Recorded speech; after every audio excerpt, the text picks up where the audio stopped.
Morgan Gibbs-White was the same at 15. I pulled him and said, you're going to hate me for the next 2 or 3 years. I said, but why? He says, because you want me to be a player. People understand me as a person, understand I'm passionate, understand I'm honest. Where does it come from? And I'm doing it for them. I think, what's key is for a lot of these young coaches what are coming through. And I remember, being that young coach, I've just wanted to coach. Yeah. Whereas you've got to really think about what you're doing. Yeah. And I'm sure along your journey, you've had to manage different age groups, phases,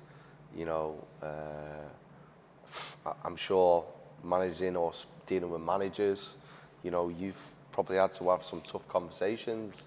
But I think the key thing is for people like yourself is where if it's a tough conversation, everybody knows from you it's from a good place. Yeah.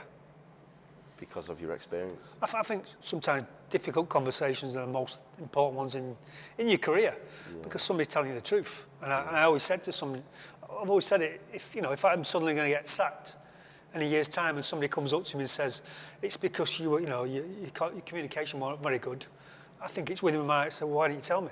Yeah. If I don't tell you, I think I'm a really poor manager or leader or coach. Do you know what I mean? So everybody they'll get the honesty from me, but I think that they know it's because I care.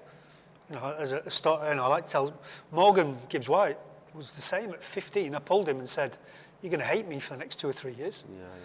I said, but why? He says, because you want me to be a player. I says, yes. I said, don't forget that. We'll shake my hand when you're 18 and you come off Molyneux. And he was on there at 16, to be fair. So, but I think people understand me as a person, understand I'm passionate, understand I care, understand I'm honest, and I'm straightforward. But again, where does it come from? And I'm doing it for them. I started players when I was technical director from the academy would come and knock on my door as technical director. Say, did you see the game? Yeah, so what do you think? Well, asking me, I'm not your coach, because I know you'll tell me the honest truth. And I think some people like it, some people don't. Some people get it, even if they don't like it from me. But again, it comes from, I care about you, I want you to do the best you can. And I've had to have some really difficult conversations with young players who you've almost have to break them down to build them up again. Do you know what I mean? Because they can get so carried away with themselves, very young, some of them. And they stop learning, and they stop asking questions, and they stop working, because they think they've made it at 17. As soon as you get that paycheck, as soon as you get that car. So you've got to be honest with them. And I'd like to think that one thing they'd be able to say about me is I'm honest.